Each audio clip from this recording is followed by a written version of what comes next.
Establishment thinks that compromise on 9th May would be a compromise on national security as it's not the case of one institution but the whole of Pakistan.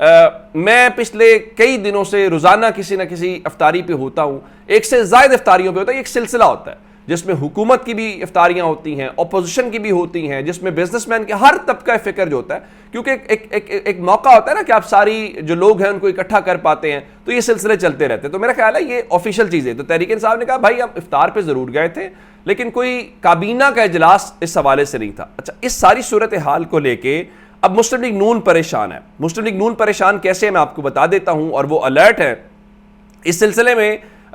Talat حسین اب وہ بھی بالکل اسی اب line میں ہے جس میں کامران شاہد ہیں۔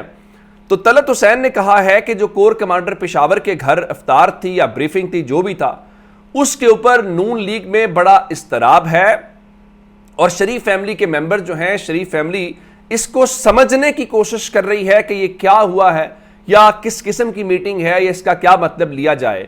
ایون طلعت حسین نے تو یہ بھی کہہ دیا کہ کیا شریف خاندان کے ساتھ یا مسلم لیگ نون کے ساتھ چھٹی بار ہاتھ ہونے جا رہا ہے۔ میرے خیال سے ہاتھ ان کے اوپر 8 فروری کو ہو گیا تھا، اور میں اس کی 2 مثالیں آپ کے سامنے دینا چاہتا ہوں۔ سینیٹر عفنان اللہ جو ہیں وہ بیٹھے ہوئے تھے اور انہوں نے ایک بار پھر کہا کہ مسلم لیگ نون کے اندر بہت سارے لوگوں کی رائے ہے کہ الیکشنز کے ریزلٹس تبدیل ہوئے ہیں، اور ان کے مطابق وہ جاوید لطیف کو انڈورس کر رہے تھے۔ اب مسلم لیگ نون نا آہستہ آہستہ وہ ٹون پکڑنا شروع ہوئی ہے جس میں وہ تاثر دینے کی کوشش کر رہے ہیں کہ دیکھیں ریزلٹس تبدیل ہوئے ہیں تو بینیفٹ کس کو ہوا ہے؟ آپ کو بینیفٹ ہوا ہے۔ یہ جو عبد الرحمان کانجو جیتے ہیں یہ کس وجہ سے جیتے ہیں؟ کس نے جتوایا؟ ری کاؤنٹنگ میں ساری دنیا جانتی ہے۔ میں آپ کو کھرا بتایا تھا کہ اسپیکر صاحب پنجاب اسمبلی کا کیا کردار ہے، ملک احمد خان کا ان کی دوستی کا کیا کردار ہے، اور ملک احمد خان نے کس کو کہا، کس کے ذریعے سارا کچھ ہوا، وہ چھوڑ دیتے ہیں۔ اچھا، یہ بھی بات ہو گئی۔ اس کے بعد اگلی بات سن لیجئے۔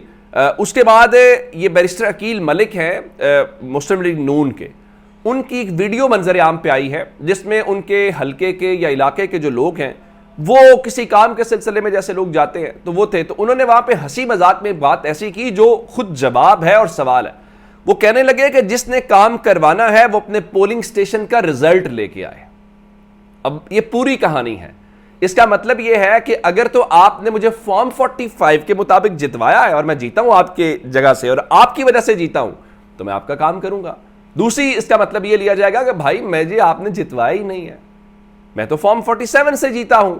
میں مقصد اس کا جو مقصد ہو سکتا ہے، جو انٹرپریٹیشن ہو سکتی ہے، ورنہ آپ کبھی عوامی نمائندہ یہ تو نہیں کہتا نا کہ جناب جائیں جی آپ میرے لیے کام کے لیے آئے ہیں، جائیں پہلے اپنے پولنگ سٹیشن کا رزلٹ لے کے آئے، ورنہ وہ تو کہتا ہے جی بسم اللہ، آپ نے مجھے ووٹ دیا ہے تو بھی بسم اللہ، نہیں دیا تو بھی، کیونکہ یہ فرق کرنا تو مشکل ہوتا ہے نا ووٹ کس نے دیا ہے، لیکن ان کو چونکہ یقین ہوتا ہے کہ ہم جیتے ہوئے ہیں تو پھر وہ اس تفریق میں نہیں پڑتے۔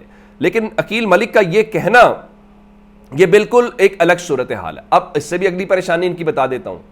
رؤف کلاسرا صاحب نے اپنے وی لاگ کے اندر یہ بتایا ہے کہ اب اور تو اور چھوڑیے، یہ محسن نقوی کو بھی درمیان میں رگڑا لگ رہا ہے۔ میں نے آپ کو خبر پچھلی ویڈیو میں بتائی تھی کہ وہ ایک سیکٹری صاحب ہیں، ان سیکٹری صاحب کو یہاں پہ سہیل صاحب جو ہیں ان کو مسلم لیگ نون نہیں جانے دینا چاہتی محسن نقوی کے کہنے کے اوپر، چونکہ انہوں نے ان کے آرڈرز کیے ہوئے ہیں کہ وہ کرکٹ بورڈ میں جائیں گے۔ اس طرح سے D I G operation Lahore ہیں علی ناصر رضوی صاحب، ان کو آئی جی اسلام آباد تعینات کیا گیا، وہ بھی نہیں جا رہے۔ اب اس کی انہوں نے وجہ بتائی ہے۔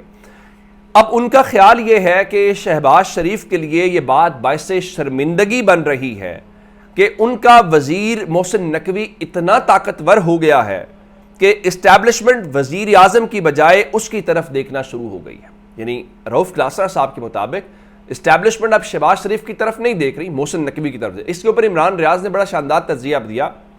وہ کہنے لگے صورتحال یہ ہے کہ کابینہ کے اندر شہباز شریف بات کرتے ہوئے محسن نقوی کی طرف دیکھتے ہیں کہ میں ٹھیک بات کر رہا ہوں، اور محسن نقوی سے انڈورسمنٹ لیتے ہیں کہ اگر محسن نقوی نے پاس کر دیا تو اس کا مطلب ہے ستے خیر ہیں، اور محسن نقوی کے پاس کرنے کا مطلب ہے کہیں اور سے بھی پاس ہو گئی ہیں۔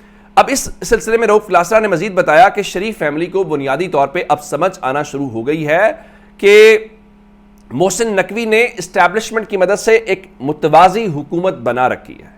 اب یہ وہ چیزیں ہیں جو پاکستان تحریک انصاف تو نہیں کہہ رہی نا، یہ پاکستان تحریک انصاف سے تو جڑی ہوئی نہیں ہے نا۔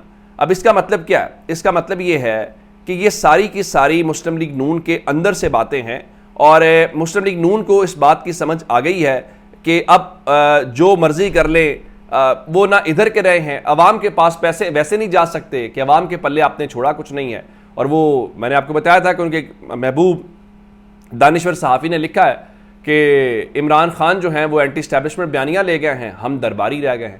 ایک اور نے رات لکھا کہ اس نے تو باقاعدہ جلسوں کی تعداد بتائی کہ عمران خان نے 70 جلسوں میں تقریروں کے ذریعے جو اینٹی اسٹیبلشمنٹ بیانیہ ہے وہ مسلم لیگ نون سے چھین لیا، اور مسلم لیگ نون کس بات پہ پھنسی ہوئی ہے؟ وہ عمران خان کی جیلوں پہ ملاقاتوں پہ پابندی لگا دی، پھر بتا دیا کہ عمران خان کو جیل میں کیا سہولیات ہیں۔ اب انہوں نے فردر اس بارے میں جو رپورٹ ہے وہ لاہور ہائی کورٹ میں جمع کرائی اور بتایا دیکھیں جی 7 سیلز ہیں، ان پر مشتمل ایک سیکیورٹی وارڈ ہے جس میں 2 سیلز عمران خان کے زیر استعمال ہیں، جبکہ 5 سیل جو آس پاس کے ہیں وہ سیکیورٹی وجوہات کی بنا کے اوپر ہم نے بند کر دیے ہیں۔ عام طور پہ 7 سیلز میں 35 قیدی رکھے جاتے ہیں، لیکن 35 کی بجائے صرف عمران خان کو رکھا گیا ہے، اور عام طور پہ جو ہے وہ 10 قیدیوں پہ 1 اہلکار تعینات ہوتا ہے، لیکن صرف عمران خان کے اوپر 5 اہلکار ہیں جس میں 2 افسران بھی شامل ہیں، سی سی ٹی وی کیمروں کے ذریعے مانیٹرنگ نگرانی کر رہے ہیں، اور جو 7,000 قیدیوں کے لیے الگ اور عمران خان کے لیے الگ سی سی ٹی وی کیمرے نصب ہیں، 5 لاکھ خرچہ آیا، اور سیکیورٹی میں ماہانہ عمران خان کے اوپر 12 لاکھ خرچہ آ رہا ہے۔ ویسے ایک بات ضرور ہے، اگر یہ اتنے خرچے آ رہے ہیں تو میرے خیال سے اب آپ کو عمران خان کو رہا کر دینا چاہیے، اور رہا کر کے آپ کو ان کو گھر بھیج دینا چاہیے تاکہ آپ کو یہ خرچے برداشت نہ کرنے پڑے۔ عمران خان جانے اپنے خرچے، جانے اپنے گھر میں، تو وہ خود ہی خرچے اٹھائیں گے نا، آپ نہیں اٹھائیں گے۔ اچھا، ایک چیز اور اچھی ہوئی ہے جو میں آپ کو ضرور بتانا چاہتا ہوں کہ تحریک انصاف میں اس بارے میں اختلافات بھی ہیں، سب کچھ ہے، اس میں شیر افضل مروت کے اوپر بھی بہت سارے سوالات ہوئے، لیکن شیر افضل مروت نے ایک اچھی چیز کی ہے، ان کی تعریف ہونی چاہیے۔ ان کا جی میں پارٹی کے تمام اختلافات کو ختم کرنے کا اعلان کرتا ہوں، آج کے بعد میرے خلاف جتنا بھی کوئی پراپوگنڈا ہوتا ہے یا کوئی بات ہوتی ہے میں اس کا کوئی جواب نہیں دوں گا، میں سب کچھ اللہ تعالیٰ اور عمران خان کے اوپر چھوڑتا ہوں۔ پھر انہوں نے اپنی جو سوشل میڈیا ٹیم ہے اس کے متعلق بھی بتایا کہ جناب جو سوشل میڈیا کے حوالے سے عمران خان کا جو حکم ہے میں اس حکم کی حکم عدولی نہیں کر سکتا، اور اس طرح سے انہوں نے اپنی سوشل میڈیا ٹیم کو بھی آگے نہ بڑھانے کا فیصلہ کیا۔ میرے خیال سے یہی دانش مندی ہے۔ اس صورتحال میں آپس میں الجھتے رہیں گے تو پھر وہی بات ہے حماد اظہر والی کہ ہمارا ٹارگٹ تو لوگوں کی رہائی اور اپنا مینڈیٹ حاصل کرنا ہے، آپس میں الجھیں گے پھر تو کوئی فائدہ نہیں ہے۔ تو یہ اب تک کی اپڈیٹس تھی، اپنا بہت سارا خیال رکھیے گا، خدا حافظ۔